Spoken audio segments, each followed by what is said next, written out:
For privacy reasons, the names of individuals involved in this case have been changed.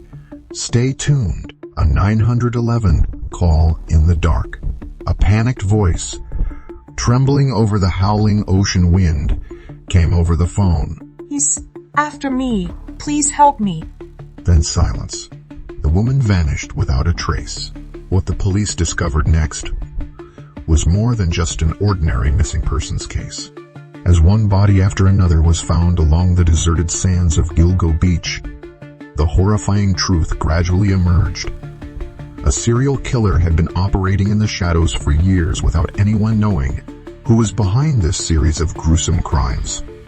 How was he able to escape for more than 2 decades without leaving a clear trace? The hunt for the Long Island serial killer has become one of America's most chilling mysteries. A case where each new clue only adds to the haunting and the unanswered questions. Where every unsolved mystery contains secrets that want to be revealed, step into the darkness and explore them with us. Don't hesitate to leave a like as an encouragement for us, and don't forget to subscribe to the channel and turn on the notification bell to update the most classic cases. The Long Island serial killer, also known as the Gilgo Beach killer, is an unsolved serial killer responsible for the deaths of at least 10 victims, mostly women, found along the shores of Gilgo Beach, Long Island, New York. The mysterious deaths only came to light in 2010 when police stumbled upon a series of skeletal remains while searching for a missing woman. However, forensic evidence and crime scene clues suggest that the murders may have begun as early as 1996 or earlier. The victims were mostly young women who worked in the sex industry, lured by online advertisements, and mysteriously disappeared after meeting clients. After their disappearance, many of them left no trace until their bodies were found decomposed or scattered along the sandy shores and dense reeds. Some of the victims were wrapped in sacks or nets, suggesting that the killer had a signature method of killing and possibly knowledge of how to conceal bodies. What's even more terrifying is that it appears that more than one, but possibly multiple, killers took advantage of this desolate land to commit their heinous acts. Police and investigators have long theorized that the killer may have been a local resident or someone with extensive knowledge of the Long Island area. Despite years of investigation and several suspects considered, the case remains unsolved, making the Long Island serial killer one of the most haunting serial murder mysteries in American histories. On May 1, 2010, Susan Garner, a sex worker, disappeared after making a frantic 911 call from Oak Beach, a quiet seaside community near Gilgo Beach, Long Island. During the call, which lasted more than 20 minutes, she was heard shaking and panicking, repeatedly pleading for help, saying that someone was chasing her. Residents in the area also reported seeing a woman in a state of panic running down the street, knocking on doors for help before disappearing into the night. When police arrived, there was no trace of Susan. She had seemingly vanished without a trace. Susan Garner's mysterious disappearance left her family and friends desperate for answers. As the investigation expanded, police began combing the coastal area for any trace of her. Instead of finding Susan, however, they made a horrifying discovery. In December 2010, investigators discovered 4 female skeletons hidden in burlap sacks, scattered across a desolate area of Gilgo Beach. One chilling commonality among the victims was that they had all been involved in prostitution, using online sites to find clients. This immediately raised suspicions that a serial killer was stalking the area, hunting victims in a brutal pattern. Not stopping there, in March and April 2011, police expanded their search and discovered 6 more skeletons scattered across a wider area. Among the newly discovered victims were a 2-year-old girl, an unidentified Asian woman, and the remains of 2 previous skeletons found in more remote areas. Some of the bodies were dismembered, suggesting that the killer may have killed and disposed of the victims in multiple ways, or that more than one person may have acted.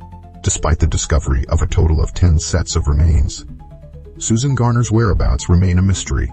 Her family continues to urge police to expand their investigation, hoping to find answers about her fate. It wasn't until December 2011 that Susan's body was discovered in a marshy area near Oak Beach, far from where the other bodies were found.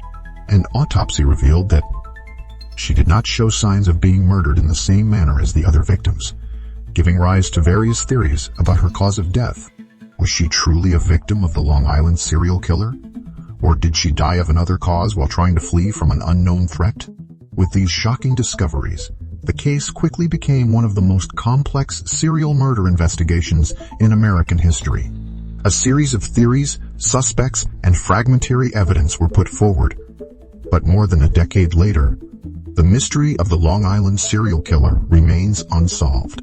The first 4 victims were found in December 2010, and they all had something in common. They were young women who had worked in the sex industry and had mysteriously disappeared a few years earlier. Jessica Matthews, 24, was reported missing in 2009 after meeting a client she had found through a sex website. Her family made repeated attempts to contact her but were met with silence. Rachel Simmons, 22, disappeared in early 2010, shortly after telling a friend she was on her way to meet a potential client. Her phone quickly went dead and was never found. Emily Carter, 27, also disappeared in 2010, following a similar pattern to Rachel. Investigations revealed that she had left home to meet someone but never returned. Lauren Brooks, 25, was the longest missing of the 4 victims, having last been seen in 2007.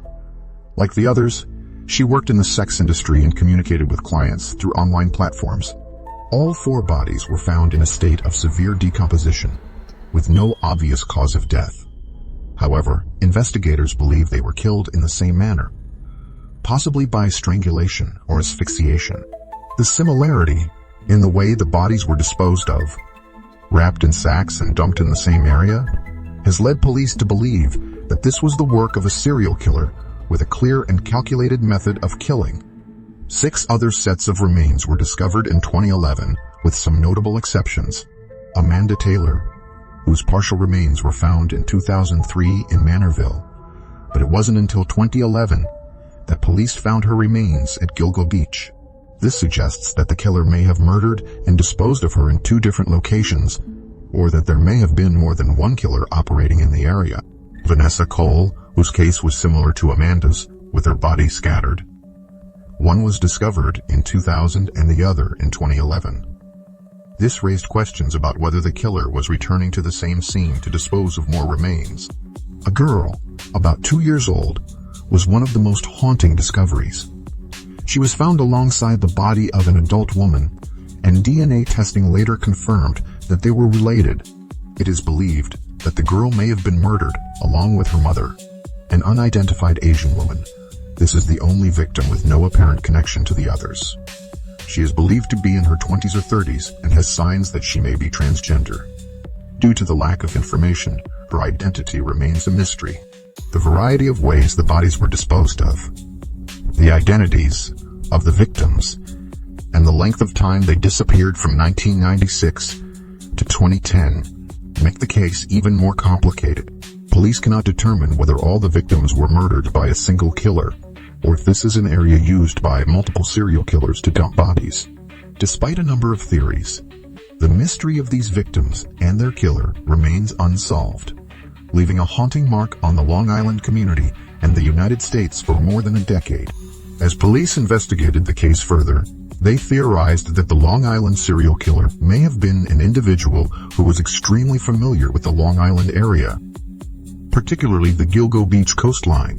This was based on the fact that all the bodies were dumped in a remote, inaccessible area, but not too far from major roads, allowing the killer to easily move in and out without arousing suspicion. The choice of Gilgo Beach as the location for the bodies was no coincidence. It is a sparsely traveled area with dense, swampy terrain that is difficult to access without some knowledge of the terrain. This led to the theory that the killer could have been someone who lived on Long Island or worked in the area, such as a construction worker, delivery driver, hunter, highway maintenance worker, or even a former police officer who had the opportunity to move around the area without arousing suspicion. The victims were all women who worked in the sex industry, primarily contacting clients through online sites like Craigslist. This suggests that the killer may have used technology to find and approach his victims, indicating that he had a clear plan and calculation. People working in this industry often do not report to the police even when threatened, which makes them easy targets for serial killers. After Jessica Matthews went missing, her family received several harassing calls from her phone. The voice on the other end was a deep male voice, saying provocative things as if to tease and mentally torture the victim's family. The calls were made from crowded public places like Madison Square Garden in New York, making it impossible for the police to track down the killer. This proves that the killer is not only a murderer, but also has a tendency to manipulate psychology and likes to play cat and mouse with the police and the victim's relatives. Most of the bodies were wrapped in burlap sacks, showing that the killer has a fixed action pattern. Hiding the bodies in the same area is also a sign that the killer is confident that the bodies will not be discovered soon. There are no signs of excessive violence on the bodies, raising the hypothesis that the killer may have used a quiet murder method, such as strangling or rendering the victims unconscious before killing them. Based on the collected clues, investigators and criminal psychologists have put forward a number of hypotheses about the killer's portrait. An educated person with a stable job, using a public phone to make harassing calls to the victims' families, shows that he knows how to avoid police surveillance. This suggests that the killer was highly educated and possibly a socially stable individual. May have been killing for years. Since the bodies were found over a long period of time, since at least 1996, it is possible that he was active for more than a decade without being detected, possibly a family man. Some experts believe that the killer may have lived a double life, being an ordinary citizen with a family or a stable job during the day, but a murderer at night. Although many theories have been put forward, the true identity of the Long Island serial killer remains a mystery, and the case remains one of the largest unsolved serial killings in the United States. July 2023 marked a major turning point in the decades-long investigation into the Long Island serial killer. After years of stalemate, police suddenly arrested Daniel Hawthorne, a New York architect, on charges related to 3 of the 4 victims of the Gilgo 4, whose bodies were first discovered in December 2010. Hawthorne was not a stranger to investigators, but it took until 2023 for them to gather enough evidence to make an arrest. Key clues included DNA match.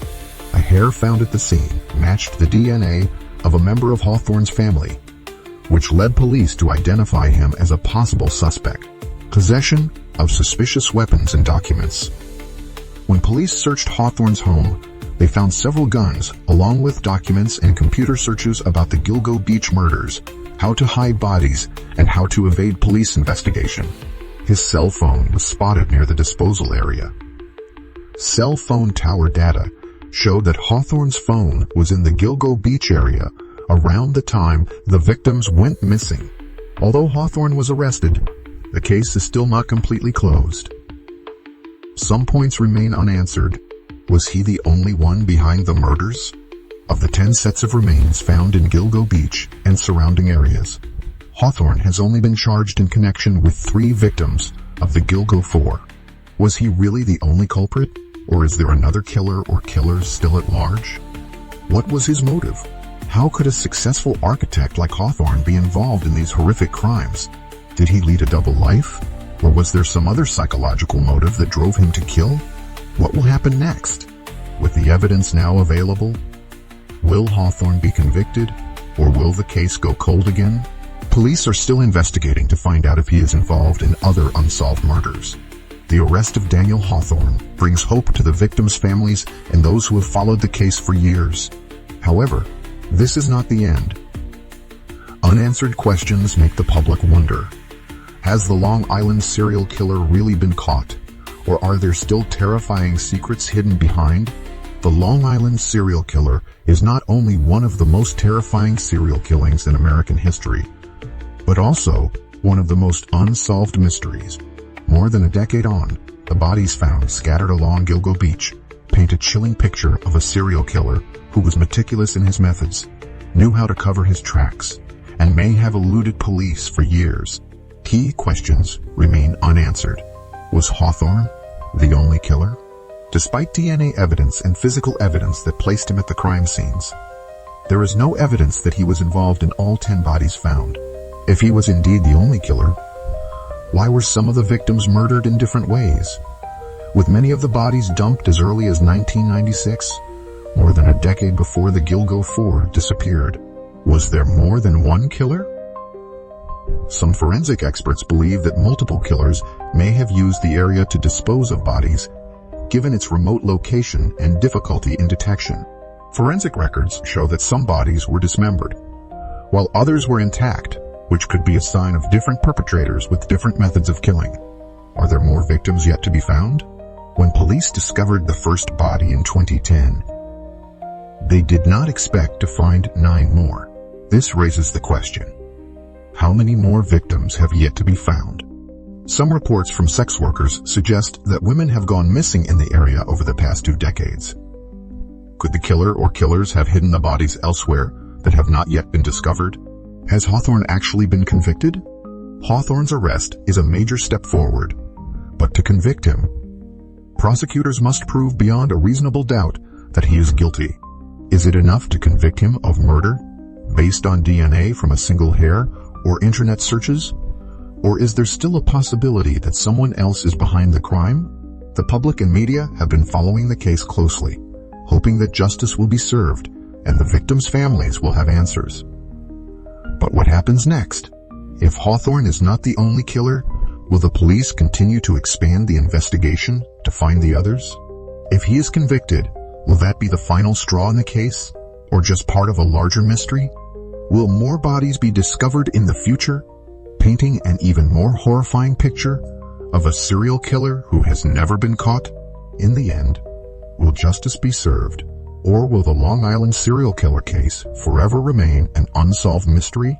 Thank you for joining us today. If you enjoyed this story and want to dive deeper into more intriguing mysteries, be sure to subscribe and hit the notification bell so you never miss an update.